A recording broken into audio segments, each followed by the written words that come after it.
கிறிஸ்துவுக்குள் பிரியமானவர்களே, இந்த நாளுக்கான மாலை நேர மன்னா அப்போஸ்தலனாகிய யோவான் எழுதின முதலாம் நிருபம் 4வது அதிகாரம் 17வது வசனம். 1 யோவான் 4:17. 1 John 4:17.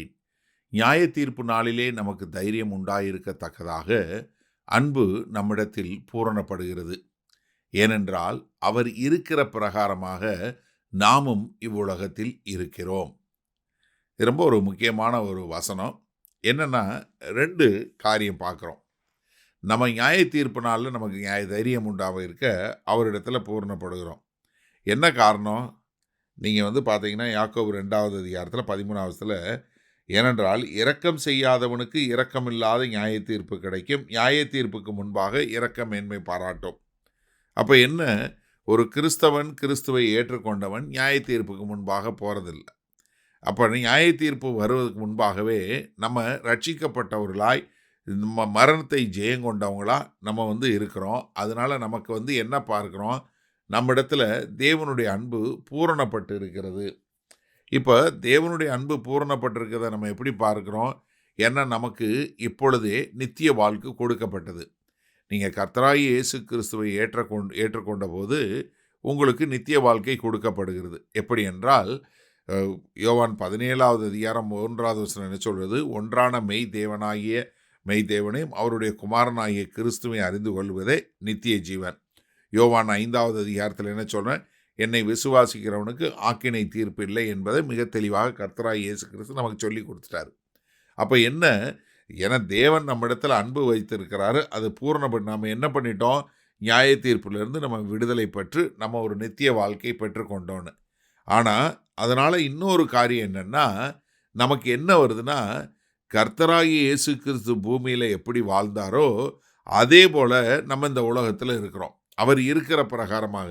இப்போ எப்படி ஒரு பரிசுத்த ஆவியின் மூலமாய் அவர் ஜெயம் பெற்றவராக இருக்கிறாரோ அதே போல் நம்ம எப்படி இருக்க போகிறோம்? அவர் இந்த பூமியில் இருந்தது போல், அவர் இப்போ இருக்கிறது போல் அந்த பூமியில் இருக்க போகிறோம். என்ன காரணம்?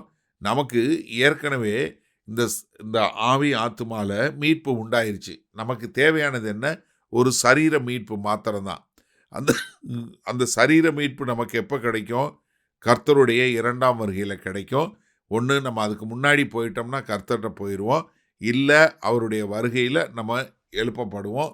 இல்லை உயிரோடு இருந்தோன்னா நம்மளுடைய ஒரு நொடி பொழுதில் நம்முடைய சரீரம் ஒளியின் சரீரமாக மாறுங்கிறத 1 கொரிந்தியர் 15வது அதிகாரத்தில் நம்ம பார்த்துருக்குறோம்.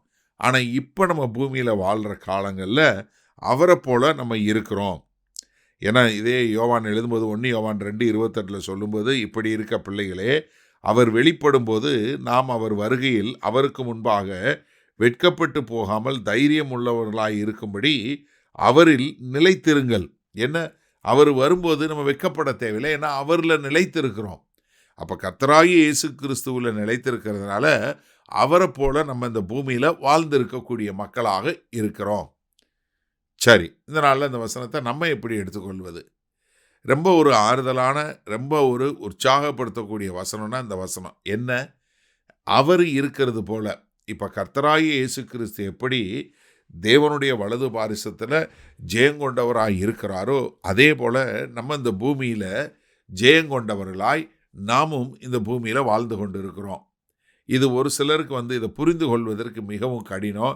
ஏன்னா கர்த்தராகிய இயேசு கிறிஸ்து மிக தெளிவாக சொல்லி கொடுத்தாரு. நான் பரத்திலிருந்து வந்தேன், நான் பரத்துக்கு போகிறேன், உங்களை கூட்டு போகிறேன். ஆனால் இங்கே நீங்கள் பரலோக வாழ்க்கை வாழ வேண்டும் என்பதற்காக உங்களுக்கு பரிசுத்த ஆவியை கொடுத்திருக்கிறார். இப்போ நீங்கள் எபேசியர் 2வது அதிகாரத்தில் நம்ம பார்க்குறோம்.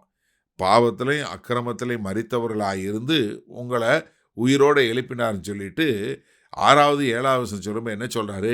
அவர் உங்களை உன்னதங்களிலே அவரோட கூட உட்காரவும் செய்தார்.